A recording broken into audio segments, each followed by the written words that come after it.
Russia ಭಯಾನಕ experiment, ಜೀವಂತ ಹಕ್ಕಿ ಡ್ರೋನ್ ಸೃಷ್ಟಿ, ಪಾರಿವಾಳ ಆಯ್ತು ಬಯೋ ಡ್ರೋನ್. ನಮಸ್ಕಾರ ಸ್ನೇಹಿತರೆ, ನೀವು ರಿಮೋಟ್ ಕಾರ್ ನೋಡಿರ್ಬೋದು, ರಿಮೋಟ್ ಡ್ರೋನ್ ನೋಡಿರ್ಬೋದು, ಅಷ್ಟೇ ಯಾಕೆ ಕೂತಲ್ಲೇ ಆಪರೇಟ್ ಮಾಡಬಲ್ಲ ರಿಮೋಟ್ ವಿಮಾನ ಕೂಡ ನೋಡಿರ್ಬೋದು. ಆದ್ರೆ ಯಾವತ್ತಾದ್ರೂ ರಿಮೋಟ್ ಪಾರಿವಾಳ ಬಗ್ಗೆ ಕೇಳಿದ್ದೀರಾ? ಎಸ್, ರಷ್ಯಾ ಇಂಥದ್ದೊಂದು ಅಸಾಧ್ಯ ಸಾಹಸ ಮಾಡಿಯೇ ಬಿಟ್ಟಿದೆ. ಪಾರಿವಾಳದ ಮೆದುಳಿಗೆ ಚಿಪ್ ಅಳವಡಿಸಿ ಜೀವಂತ ಹಕ್ಕಿಯನ್ನೇ ಬಯೋ ಡ್ರೋನ್ ಆಗಿ ಬದಲಾಯಿಸಿದೆ. ಇಷ್ಟೇ ಅಲ್ಲ, ಈ ಡ್ರೋನ್ ಪಾರಿವಾಳ ದಿನಕ್ಕೆ 500 ಕಿಲೋಮೀಟರ್ ಹಾರುತ್ತೆ ಅಂತ ಹೇಳ್ತಿದೆ. ಈಗಾಗಲೇ ಇದರ ಟೆಸ್ಟ್ ಕೂಡ ಯಶಸ್ವಿಯಾಗಿದೆ. ಹಾಗಿದ್ರೆ ಏನಿದು ಡ್ರೋನ್ ಪಾರಿವಾಳ? ಹಕ್ಕಿ ಡ್ರೋನ್ ಅಂತೆ ಹಾರೋದ್ ಹೇಗೆ? ರಷ್ಯಾ ಇದನ್ನ ಸೃಷ್ಟಿಸ್ತಿರೋದ್ರ ಉದ್ದೇಶ ಏನು? ಎಲ್ಲವನ್ನ ಈ ವಿಡಿಯೋದಲ್ಲಿ ಸ್ಟೆಪ್ ಬೈ ಸ್ಟೆಪ್ ನೋಡೋಣ. ಹಾಗೆ ನೀವು ಕೂಡ ಮೆಂಬರ್ ಓನ್ಲಿ ವಿಡಿಯೋ ನೋಡೋಕೆ ವಿಡಿಯೋ ಕೆಳಗೆ ಇರೋ ಜಾಯಿನ್ ಆಪ್ಷನ್ ಕ್ಲಿಕ್ ಮಾಡಿ ಮಸ್ತ್ ಮಗ ಪ್ರೀಮಿಯಂ ಮೆಂಬರ್ಶಿಪ್ ಪಡ್ಕೋಬಹುದು. ಬನ್ನಿ ಈಗ ಶುರು ಮಾಡೋಣ. ಕಮಾಂಡ್ ಕೊಟ್ಟಂತೆ ಹಾರುವ ಕಬೂತರ್. ರಷ್ಯಾದ ನೇರಿ ಅನ್ನೋ ನ್ಯೂರೋ ಟೆಕ್ನಾಲಜಿ ಕಂಪನಿ ಈ ಸಾಹಸ ಮಾಡಿದೆ. ಇದರ ಬಗ್ಗೆ ತಮ್ಮ ವೆಬ್ಸೈಟ್ನಲ್ಲಿ ಹೇಳ್ಕೊಂಡಿದ್ದಾರೆ. ಪಾರಿವಾಳದ ತಲೆಯೊಳಗೆ 1 ಸೆಂಟಿಮೀಟರ್ ಗಾತ್ರದ ಬ್ರೈನ್ ಇಂಟರ್ಫೇಸ್ ಚಿಪ್ ಅಳವಡಿಸಲಾಗಿದೆ. ಈ ಚಿಪ್ ಏನ್ ಮಾಡುತ್ತೆ? ನೇರವಾಗಿ ಪಾರಿವಾಳದ ಬ್ರೈನ್ಗೆ ಸಿಗ್ನಲ್ಸ್ ಕೊಡುತ್ತೆ. ಈ ಸಿಗ್ನಲ್ಸ್ ಪಾರಿವಾಳ ಯಾವ ದಿಕ್ಕಿನ ಕಡೆ ಹಾರಬೇಕು, ಎಲ್ಲಿ ಟರ್ನ್ ಆಗ್ಬೇಕು, ಹೇಗೆ ನ್ಯಾವಿಗೇಟ್ ಮಾಡಬೇಕು ಎಲ್ಲವನ್ನ ಡಿಸೈಡ್ ಮಾಡುತ್ತೆ. ಇಮ್ಯಾಜಿನ್ ಮಾಡ್ಕೊಳ್ಳಿ, ಆಕಾಶದಲ್ಲಿ ಒಂದು ಪಾರಿವಾಳ ಹಾರ್ತಿದೆ. ಆದ್ರೆ ಭೂಮಿಯಿಂದ ಏನ್ ಕಮಾಂಡ್ ಕೊಡ್ತೀವೋ ಪಾರಿವಾಳ ಲಿಟ್ರಲಿ ಅದನ್ನೇ ಫಾಲೋ ಮಾಡ್ತಿದೆ. ರಿಮೋಟ್ ಕಂಟ್ರೋಲ್ ಡ್ರೋನ್ ಹೇಗೆ ರಿಯಾಕ್ಟ್ ಮಾಡುತ್ತೋ ಪಾರಿವಾಳ ಕೂಡ ಹಾಗೆ ರಿಯಾಕ್ಟ್ ಮಾಡ್ತಿದೆ. ಆದ್ರೆ ಇದು ಡ್ರೋನ್ ಅಲ್ಲ, ಜೀವಂತ ಹಕ್ಕಿ. ಸ್ನೇಹಿತರೆ, ಇದು ಸಿನಿಮಾ ಅಲ್ಲ, ರಿಯಲ್ ಲೈಫ್ ನಲ್ಲಿ ನಡೆದಿರೋ ಫ್ಯೂಚರಿಸ್ಟಿಕ್ ಎಕ್ಸ್ಪೆರಿಮೆಂಟ್. ವಿಜ್ಞಾನಿಗಳ ಪ್ರಕಾರ ಟೆಸ್ಟ್ ಯಶಸ್ವಿಯಾಗಿದ್ದು, ಪಾರಿವಾಳ ಸಿಗ್ನಲ್ ಬಂದ ತಕ್ಷಣ ತನ್ನ ಫ್ಲೈಟ್ ಪಾತ್ ಅನ್ನ ಅಂದ್ರೆ ಹಾರುವ ಹಾದಿಯನ್ನ ಚೇಂಜ್ ಮಾಡಿದೆ. ದಿನಕ್ಕೆ 500 ಕಿಲೋಮೀಟರ್ ಹಾರಬಲ್ಲದು. ಸ್ನೇಹಿತರೆ, ನೇರಿ ಕಂಪನಿ ಸಣ್ಣ ಸರ್ಜರಿ ಮೂಲಕ ಪಾರಿವಾಳಕ್ಕೆ ಈ ಚಿಪ್ ಅಳವಡಿಸಬಹುದು ಅಂತಿದೆ. ಜೊತೆಗೆ ಫ್ಲೈಟ್ ಟಾಸ್ಕ್ ಅಪ್ಲೋಡ್ ಮಾಡೋ ಮೂಲಕ ಡ್ರೋನ್ಗಳಂತೆ ನಮಗಿಷ್ಟ ಬಂದ ಜಾಗಕ್ಕೆ ಪಾರಿವಾಳ ಹೋಗುವಂತೆ ಮಾಡಬಹುದು. ನಗರ ಪ್ರದೇಶದಲ್ಲಿ ಡ್ರೋನ್ಗಿಂತ ಸುಲಭವಾಗಿ ಈ ಬಯೋ ಡ್ರೋನ್ಗಳು ನ್ಯಾವಿಗೇಟ್ ಮಾಡ್ತವೆ. ಅಲ್ಲದೆ GPS ಟ್ರ್ಯಾಕರ್ ಅಳವಡಿಸಿ ಎಲ್ಲಿ ಹೋಗ್ತಿವೆ ಅಂತ ರಿಯಲ್ ಟೈಮ್ ಅಲ್ಲಿ ಟ್ರ್ಯಾಕ್ ಮಾಡಬಹುದು. ಕೇವಲ ಒಂದು ಪಾರಿವಾಳ ಅಷ್ಟೇ ಅಲ್ಲ, ಇಡೀ ಪಾರಿವಾಳದ ಗುಂಪನ್ನ ಕಂಟ್ರೋಲ್ ಮಾಡಬಹುದು. ಇಂಥ ಬಯೋ ಡ್ರೋನ್ ಪಾರಿವಾಳಗಳು ದಿನಕ್ಕೆ 310 ಮೈಲು ಅಂದ್ರೆ ಹತ್ರ 500 ಕಿಲೋಮೀಟರ್ ಹಾರಬಲ್ಲವು. ಸೋಲಾರ್ ಲೈಟ್ ಇದ್ರೆ ಒಂದು ವಾರದಲ್ಲಿ 1850 ಮೈಲು ಅಥವಾ 3000 ಕಿಲೋಮೀಟರ್ ಕವರ್ ಮಾಡಬಹುದು ಅಂತ ನೇರಿ ಕಂಪನಿ ಹೇಳ್ಕೊಂಡಿದೆ. ಅಲ್ಲದೆ ಸದ್ಯ ಈ ಡಿವೈಸ್ ಪಾರಿವಾಳಗಳಲ್ಲಿ ಕೆಲಸ ಮಾಡುತ್ತೆ. ಆದ್ರೆ ಯಾವುದೇ ಹಕ್ಕಿಗಾದ್ರೂ ಇದನ್ನ ಅಳವಡಿಸಬಹುದು. ನಾವು ಮುಂದಿನ ದಿನಗಳಲ್ಲಿ ಕಾಗೆಗಳು ಪೇಲೋಡ್ನ ಕ್ಯಾರಿ ಮಾಡುವಂತೆ, ಸೀಗಲ್ಗಳು ಕರಾವಳಿ ಪ್ರದೇಶ ಮಾನಿಟರ್ ಮಾಡುವಂತೆ ಪ್ಲಾನ್ ಮಾಡ್ತಿದ್ದೀವಿ ಅಂತ ನೇರಿ ಸಂಸ್ಥೆಯ ಸಂಸ್ಥಾಪಕ ಅಲೆಕ್ಸಾಂಡರ್ ಪನೋವ್ ಹೇಳ್ಕೊಂಡಿದ್ದಾರೆ.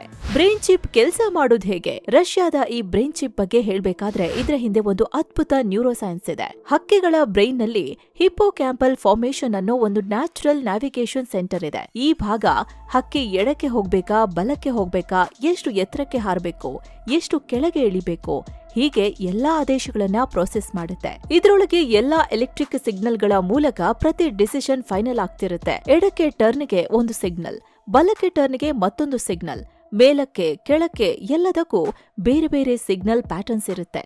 ಪಾರಿವಾಳ ಹಾರೋ ಪ್ರತಿ ಕ್ಷಣವೂ ಈ ಮೈಕ್ರೋ ಸಿಗ್ನಲ್ಸ್ ಬ್ರೈನ್ ಒಳಗೆ ಓಡಾಡ್ತಿರುತ್ತೆ. ರಷ್ಯಾದ ನೇರಿ ಹಾಕಿರೋ ಮೈಕ್ರೋ ಚಿಪ್ ಇದನ್ನೇ ಟಾರ್ಗೆಟ್ ಮಾಡಿದೆ. ಚಿಪ್ನಲ್ಲಿ ಸಣ್ಣ ಸಣ್ಣ ಎಲೆಕ್ಟ್ರಿಕಲ್ ಇಂಪಲ್ಸ್ ಜನರೇಟರ್ಸ್ ಇರ್ತವೆ. ಇವು ಬ್ರೈನ್ಗೆ ಮೈಕ್ರೋ ಎಲೆಕ್ಟ್ರಿಕ್ ಶಾಕ್ಸ್ ನ ಕೊಡ್ತವೆ. ಶಾಕ್ ಅಂದ್ರೆ ಕರೆಂಟ್ ಹೊಡ್ಸೋ ಶಾಕ್ ಅಲ್ಲ, ಬ್ರೈನ್ ಆಕ್ಟಿವೇಟ್ ಆಗಲು ಬೇಕಾಗೋ ಅತ್ಯಂತ ಕಂಟ್ರೋಲ್ಡ್ ಮತ್ತು ಸಣ್ಣ ಸಿಗ್ನಲ್ಗಳು. ಈ ಸಿಗ್ನಲ್ ಹೋದ ಕೂಡ್ಲೆ ನ್ಯಾವಿಗೇಷನ್ ಸೆಂಟರ್ ಆನ್ ಆಗುತ್ತೆ. ಆ ನಿರ್ದಿಷ್ಟ ಬ್ರೈನ್ ಭಾಗ ಆಕ್ಟಿವೇಟ್ ಆಗುತ್ತೆ. ಹಕ್ಕಿ ಆಟೋಮೆಟಿಕ್ ಆಗಿ ಎಡಕ್ಕೆ ಬಲಕ್ಕೆ ಟರ್ನ್ ಆಗುತ್ತೆ. ಡೈರೆಕ್ಷನ್, ಆಂಗಲ್, ಈವನ್ ಸ್ಪೀಡ್ ಕೂಡ ಇದರಿಂದ ಚೇಂಜ್ ಮಾಡಬಹುದು. ಒಂಥರ ವಿಡಿಯೋ ಗೇಮ್ ಜಾಯ್ಸ್ಟಿಕ್ ನ ಹಕ್ಕಿಯ ಮೆದುಳೊಳಗೆ ಫಿಕ್ಸ್ ಮಾಡಿದ ಹಾಗೆ. ಜಾಯ್ಸ್ಟಿಕ್ ಮೂವ್ ಮಾಡದಂತೆ ಹಕ್ಕಿ ದಾರಿ ಬದಲಿಸುತ್ತೆ. ಇಲ್ಲಿ ಟ್ವಿಸ್ಟ್ ಏನ್ ಗೊತ್ತಾ? ಪಾರಿವಾಳಕ್ಕೆ ಇದರ ಪರಿವೇ ಇರಲ್ಲ. ಅದಕ್ಕೆ ಇದು ತನ್ನ ಬ್ರೈನೇ ಹೇಳ್ತಿದೆ ಅಂತೇಳಿ ಆ ಸಿಗ್ನಲ್ಗೆ ತಕ್ಕಂತೆ ವರ್ತಿಸ್ತಿರುತ್ತೆ. ಬಟ್ ಆಕ್ಚುಲಿ ಈ ಬ್ರೈನ್ ಸಿಗ್ನಲ್ನ ಹೊರಗಡೆಯಿಂದ ಮನುಷ್ಯ ಕೊಡ್ತಿರ್ತಾನೆ. ಇದರಿಂದ ಪಾರಿವಾಳಕ್ಕೆ ಯಾವುದೇ ಪೇನ್ ಆಗಲ್ಲ, ಗಾಯ ಆಗಲ್ಲ ಅಂತ ರಷ್ಯನ್ ವಿಜ್ಞಾನಿಗಳು ಹೇಳ್ತಿದ್ದಾರೆ. ರಷ್ಯಾ ಉದ್ದೇಶ ಏನು?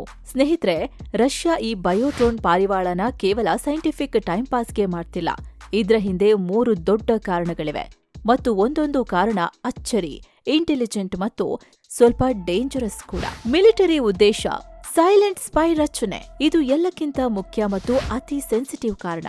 ಬಯೋ ಡ್ರೋನ್ಗಳನ್ನ ಸರ್ವೆಲೆನ್ಸ್, ಕಣ್ಗಾವಲು, ಬಾರ್ಡರ್ ಮಾನಿಟರಿಂಗ್, ಬೇಹುಗಾರಿಕೆ ಮತ್ತು ವೈರಿ ಪಡೆಗೆ ಗೊತ್ತಾಗದಂತೆ ಸೈಲೆಂಟ್ ಆಗಿ ನುಗ್ಗೋಕೆ ಬಳಸಬಹುದು. ನಾರ್ಮಲ್ ಡ್ರೋನ್ಗಳಾದ್ರೆ ಏನಾಗುತ್ತೆ, ಡ್ರೋನ್ ರೆಕ್ಕೆ ಮತ್ತು ಮೋಟಾರ್ಗಳು ಸೌಂಡ್ ಮಾಡ್ತವೆ, ಬ್ಯಾಟ್ರಿಗೆ ಲಿಮಿಟ್ ಇರುತ್ತೆ, ಖಾಲಿ ಆಗುತ್ತೆ, ರೆಡಾರ್ನಲ್ಲಿ ಡಿಟೆಕ್ಟ್ ಆಗ್ತವೆ, ಆಂಟಿ ಡ್ರೋನ್ ಸಿಸ್ಟಮ್ ಬೇಕಿದ್ರೆ ಹೊಡೆದಾಕ್ಬೋದು. ಆದ್ರೆ ಪಾರಿವಾಳ ಸೈಲೆಂಟ್, ಬ್ಯಾಟ್ರಿ ಬೇಡ, ರಾಡರ್ ಡಿಟೆಕ್ಟ್ ಮಾಡಲ್ಲ, ಎಷ್ಟು ದೂರ ಬೇಕಾದ್ರೂ ಹಾರ್ಬೋದು, ಮಾಮೂಲಿ ಪಕ್ಷಿಗಳಂತೆ ಗುಂಪಲ್ಲಿ ಮಿಕ್ಸ್ ಆಗ್ಬೋದು.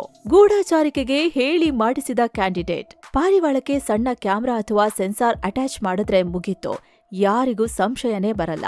ಆರ್ಮಿ ಬೇಸ್ ಮೇಲೆ ಹಾರ್ತಾ ಯಾರೂ ಗಮನಿಸದೆ ಸರ್ವೆಲೆನ್ಸ್ ಮಾಡ್ಬೋದು. ಮಾಡರ್ನ್ ಯುದ್ಧಗಳಲ್ಲಿ ಇದು ಒಂದು ಹ್ಯೂಜ್ ಅಡ್ವಾಂಟೇಜ್ ಆಗ್ಬೋದು.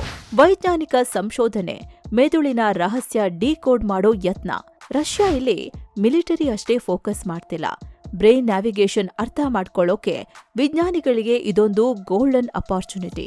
ಹಕ್ಕಿಗಳ ಫ್ಲೈಟ್ ಕಂಟ್ರೋಲ್ ಹೇಗೆ ಕೆಲಸ ಮಾಡ್ತೋ, ಯಾವ ಬ್ರೈನ್ ಭಾಗ ಡೈರೆಕ್ಷನ್ ಕಮಾಂಡ್ ಕೊಡ್ತೋ, ಯಾವ ಸಿಗ್ನಲ್ ಟರ್ನ್ ಟ್ರಿಗರ್ ಮಾಡ್ತೋ, ಈ ಎಲ್ಲಾ ಪ್ರಶ್ನೆಗಳಿಗೂ ಈ ಚಿಪ್ ಡೇಟಾ ಸಮೇತ ಉತ್ತರ ಕೊಡುತ್ತೆ. ಭವಿಷ್ಯದಲ್ಲಿ ಪ್ಯಾರಲೈಸಿಸ್ ಪೇಷಂಟ್ಗಳಿಗೆ ಬ್ರೈನ್ನಲ್ಲಿ ಚಿಪ್ ಅಳವಡಿಸಿ ಮೈಂಡ್ ಮೂಲಕ ವೀಲ್ ಚೇರ್ ಕಂಟ್ರೋಲ್ ಮಾಡೋಕೆ, ಕೇವಲ ಥಾಟ್ ಮೂಲಕ ರೋಬೋಟ್ ಆರ್ಮ್ನ ಮೂವ್ ಮಾಡೋಕೆ ಈ ಪಾರಿವಾಳದ ಎಕ್ಸ್ಪೆರಿಮೆಂಟ್ ತುಂಬಾ ಕ್ರೂಷಿಯಲ್ ಆಗ್ಬೋದು.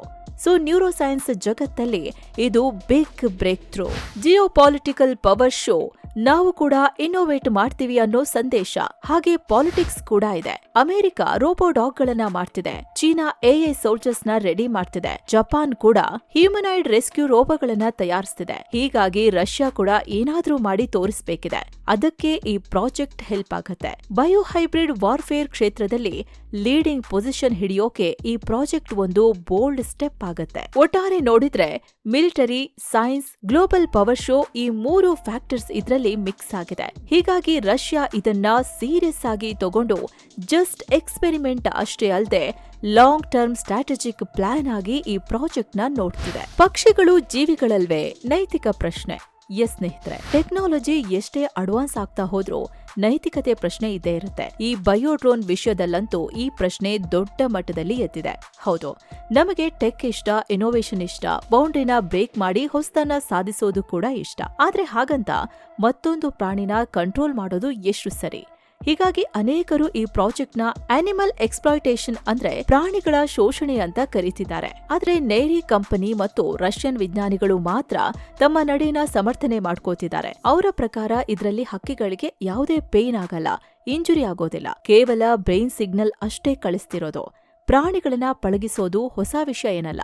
ಮನುಷ್ಯ ಶತಮಾನಗಳಿಂದ ಪ್ರಾಣಿಗಳನ್ನ ಟ್ರೈನ್ ಮಾಡ್ತಲೇ ಬಂದಿದ್ದಾನೆ. ಹೀಗಾಗಿ ಇದೊಂದು ಅಡ್ವಾನ್ಸ್ಡ್ ಟ್ರೈನಿಂಗ್ ಅಂತ ಡಿಫೆಂಡ್ ಮಾಡ್ಕೋತಿದ್ದಾರೆ. ಆದ್ರೆ ಸ್ನೇಹಿತರೆ, ಒಂದು ಜೀವಂತ ಪ್ರಾಣಿಯ ಬ್ರೈನ್ ಅನ್ನೇ ಹೈಜಾಕ್ ಮಾಡೋದು, ಹೊರಗಿನಿಂದ ಕಮಾಂಡ್ ಕೊಡೋದು ಟ್ರೈನಿಂಗಾ ಅಥವಾ ಮ್ಯಾನಿಪುಲೇಷನ್? ಇವತ್ತು ಪಾರಿವಾಳದ ಬ್ರೈನ್ ಕಂಟ್ರೋಲ್ ಮಾಡ್ತೀವಿ, ನಾಳೆ ನಾಯಿ, ಕುದುರೆ, ಆನೆ, ಮುಂದೊಂದು ದಿನ ಮನುಷ್ಯನ ಬ್ರೈನ್ ಅನ್ನೇ ಕಂಟ್ರೋಲ್ ಮಾಡ್ತೀವಿ ಅಂತ ಕೂರ್ಬೋದು. ಈಗಾಗಲೇ ಎಲಾನ್ ಮಸ್ಕ್ ತಮ್ಮ ನ್ಯೂರಾಲಿಂಕ್ ಮೂಲಕ ಈ ಪ್ರಯೋಗ ಮಾಡ್ತಿದ್ದಾರೆ. ಹ್ಯೂಮನ್ ಬ್ರೈನ್ಗೆ ಚಿಪ್ ಇಂಪ್ಲಾಂಟ್ ಮಾಡಿದ್ದಾರೆ. ಹೀಗಾಗಿ ಇದು ಆರಂಭ ಅಷ್ಟೇ, ಕೊನೆಯೇ ಇರಲ್ಲ. ಸೊ ಈ ಟೆಕ್ಗೆ ಈಗಾಗಲೇ ಬ್ರೇಕ್ ಹಾಕ್ಬೇಕು. ಇದಕ್ಕೆ ಜಾಗ ಕೊಟ್ರೆ ಫ್ಯೂಚರ್ ಡೇಂಜರಸ್ ಆಗ್ಬೋದು ಅನ್ನೋದು ಅನೇಕರ ವಾದ. ಆದ್ರೆ ಸ್ನೇಹಿತರೆ, ಪ್ರಾಕ್ಟಿಕಲ್ ಆಗಿ ಹೇಗಿದೆ ಅಂದ್ರೆ, ಸದ್ಯಕ್ಕೆ ಈ ಪ್ರಯೋಗಗಳನ್ನ ನಿಲ್ಲಿಸೋವಂತ ಅಂತಾರಾಷ್ಟ್ರೀಯ ಕಾನೂನುಗಳಿಲ್ಲ. ಸರ್ಕಾರದಿಂದ ಅನುಮತಿ ಪಡೆದು ಏನ್ ಬೇಕಾದ್ರೂ ಎಕ್ಸ್ಪೆರಿಮೆಂಟ್ ಮಾಡೋವಂತ ಪರಿಸ್ಥಿತಿ ಇದೆ. ಅದರಲ್ಲೂ ಡಿಫೆನ್ಸ್ಗೆ, ರಕ್ಷಣೆಗೆ ಅಂದಾಗ ಯಾವ ದೇಶವಾದ್ರೂ ಈಸಿಯಾಗಿ ಪರ್ಮಿಷನ್ ಕೊಟ್ಬಿಡುತ್ತೆ. ಅದರಲ್ಲೂ ರಷ್ಯಾದಲ್ಲಿ ಕಾನೂನು ಪಾಲನೆ ಅಷ್ಟಕ್ಕಷ್ಟೇ. ಹೀಗಾಗಿ ನೇರಿ ಕಂಪನಿ ಯಾವುದೇ ಅಡ್ಡಿ ಆತಂಕ ಇಲ್ಲದೆ ತನ್ನ ಪ್ರಯೋಗ ಮುಂದುವರೆಸಿದೆ. ಸದ್ಯಕ್ಕೆ ದೊಡ್ಡ ಮಟ್ಟದಲ್ಲಿ ಈ ಬಯೋಡ್ರೋನ್ಗಳ ನಿಯೋಜನೆ ಆಗಿಲ್ಲ. ಪಾರಿವಾಳಗಳ ಫ್ಲೈಟ್ ಬಿಹೇವಿಯರ್ನ ಮಾತ್ರ ಟೆಸ್ಟ್ ಮಾಡ್ತಿದ್ದಾರೆ. ಆದ್ರೆ ಪ್ರಾಣಿಗಳ ಮೈಂಡ್ ಅನ್ನೇ ಚೇಂಜ್ ಮಾಡಿ ಉಪಯೋಗಿಸುವಂತಹ ಹಾದಿ ಮಾತ್ರ ಓಪನ್ ಅಪ್ ಆಗಿದೆ. ಹೀಗಾಗಿ ಮುಂದೇನಾಗುತ್ತೆ ಅಂತ ಕಾದ್ ನೋಡ್ಬೇಕಿದೆ.